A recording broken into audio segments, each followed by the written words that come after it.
పెళ్ళి అయిన కొన్ని రోజు తర్వాత సెక్స్ కోరికలు తగ్గిపోతాయి. పెళ్ళి అయిన కొన్ని రోజు తర్వాత హస్బెండ్ వైఫ్ మధ్యలో అంత ఇంట్రెస్ట్ అనేది ఉండదు. ఎందుకు? దాని గురించి నేను 90% జనాలకి తెలవని నిజమని చెప్పబోతున్నానండి. హలో వ్యూవర్స్, నా పేరు డాక్టర్ ప్రశాంత్ కే వైద్య. నేను హోమియోపతిలో సెక్సాలజిస్ట్ అండి. నా దగ్గర చాలా పేషెంట్స్ వస్తుంటారు. డాక్టర్ గారు, మొదట్లో చాలా బాగుండే మన సెక్షువల్ లైఫ్, రోజుకో 2 సారి చేసేది, అలా చాలా బాగుండేది. కానీ ఇప్పుడు పెళ్ళి అయ్యి 4 సంవత్సరాలు అయింది డాక్టర్ గారు, అసలు కోరికలు వస్తలేవు డాక్టర్ గారు. నా వైఫ్కి ఇంట్రెస్ట్ ఉండట్లేదు, నాకు ఇంట్రెస్ట్ ఉండట్లేదు. చేయాలన్నా ఎప్పుడో నెలకు 2 నెలలకు ఒకసారి చేద్దామనుకున్నా కూడా ఇద్దరిలో ఒక మూమెంట్ అనేది ఉండలేదు. ఆ రిలేషన్షిప్ బాండింగ్ అనేది వస్తలేదు డాక్టర్ గారు. ఎందుకు? ఇలా చాలామంది ఇప్పుడు ప్రజెంట్ ఉండే కపుల్స్లో చాలామంది ఇలా ఫేస్ చేస్తున్నారు. నేను చాలా పేషెంట్ చూస్తాను, కపుల్ చూస్తాను. వాళ్ళు 6 నెలల వరకు వాళ్ళు సెక్షువల్ ఇంటర్కోర్స్ అనేది జరగదు అసలు. దీనికి కారణాలు ఏంటి? మొదటి కారణం ఏంటంటే ఎగ్జైట్మెంట్. పెళ్ళి అయిన కొత్తలో బాగా ఎగ్జైట్మెంట్ ఉంటుంది. ఎలా అంటే ఇప్పుడు ఫర్ ఎగ్జాంపుల్ మనం కొత్త బట్టలు వేసుకున్నప్పుడు ఎలా ఉంటుంది, బాగా ఎగ్జైట్మెంట్లో ఉంటాడు, మంచి ఐరన్ చేసుకొని మంచిగా ఉంటాము. అదే 2-3 సారి ఆ బట్టలు వేసుకున్నాక దాని మీద ఇంట్రెస్ట్ వెళ్ళిపోతుంది.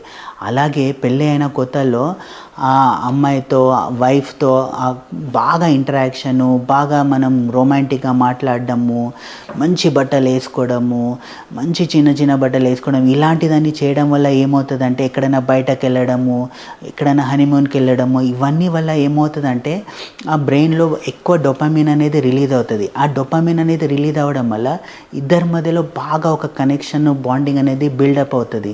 దానివల్ల జనరల్గా డైలీ 2 టైమ్స్ 3 టైమ్స్ అలా కూడా చేస్తారు కొత్తగా పెళ్ళి అయినప్పుడు. కానీ కొన్ని రోజు తర్వాత ఏమవుతుందంటే ఆ బ్రెయిన్లో ఎగ్జైట్మెంట్ అనేది తగ్గుతుంది. ఎందుకంటే సేమ్ పెళ్ళాము, సేమ్ ప్లేసు, సేమ్ ఇవన్నీ ఉండడం వల్ల ఏమవుతుందంటే ఆ ఎగ్జైట్మెంట్ తగ్గుతుంది. ఆ ఎగ్జైట్మెంట్ తగ్గడం వల్ల ఏమవుతుంది, డోపమిన్ లెవెల్ తగ్గుతుంది. ఆ డోపమిన్ లెవెల్ తగ్గడం వల్ల ఆక్సిటోసిన్ లెవెల్ తగ్గుతుంది. దానివల్ల ఏమవుతుందంటే ఇద్దరి మధ్యలో ఆ బాండింగ్ కానీ, లవ్ కానీ, ట్రస్ట్ కానీ సరిగా ఉండదు. ఇదొక రీజన్. రెండోది, పెళ్ళి అయిన కొత్తలో ఫ్రీగా ఉంటారు. కానీ పెళ్ళి అయినాక ఏమవుతుంది, అబ్బాయికి రెస్పాన్సిబిలిటీస్ ఏంది, మంచి ఇల్లు కొనాలి, మంచి కారు కొనాలి. అలాగే వైఫ్కి రెస్పాన్సిబిలిటీస్ ఏంటి, ఇల్లు మంచిగా చూసుకోవాలి, వంట వండాలి, ఇవన్నీ రెస్పాన్సిబిలిటీ ఉంటాయి. కొన్ని రోజుల తర్వాత ఏమవుతుంది, పిల్లలు పుడతారు. పిల్లలు పుట్టినాక ఏమవుతుందంటే ఇద్దరి ధ్యాస మొత్తం పిల్లల మీదనే వెళ్తుంది. ఇవన్నీ వల్ల ఏమవుతుందంటే వాళ్ళిద్దరు ఒకరికొకరికి టైం ఇవ్వరు. టైం ఇద్దామన్నా కూడా ఎప్పుడు కుదరదు. కుదిరితే కూడా ఏమవుతుందంటే పిల్లోడి మధ్యలో లేవడము, ఇవన్నీ రెస్పాన్సిబిలిటీ, స్ట్రెస్ వల్ల ఏమవుతుందంటే ఇద్దరి మధ్యలో ఒక గ్యాప్ పెరుగుతా పోయి ఏమవుతుందంటే వాళ్ళిద్దరికి ఒకరికొకరికి ఇంట్రెస్ట్ రాదు, ఆ ఇంటర్కోర్స్ అనేది జరగదు. మూడో రీజన్ ఏంటంటే జనరల్గా పెళ్ళి అయినాక ఏమవుతుంది, ఫస్ట్ కొత్తలో మంచిగా బాగా ఫోర్ ప్లే చేస్తుంటారు. అంటే టచ్ చేయడము, కిస్ చేయడము, ఫోన్లోనే రొమాంటిక్గా మాట్లాడడము, ఇవన్నీ ఉంటాయి. మంచి బెడ్రూమ్ని డెకరేట్ చేయడం, మంచి పర్ఫ్యూమ్ పెట్టడము, మంచి ఫ్లవర్స్ వేయడము, ఇవన్నీ రొమాంటిక్గా ఫోర్ ప్లే చేస్తుంటారు. కానీ పెళ్ళి అయినాక కొన్ని రోజుల తర్వాత ఏమవుతుంది, ఆ ఫోర్ ప్లే అనేది తగ్గిపోతుంది.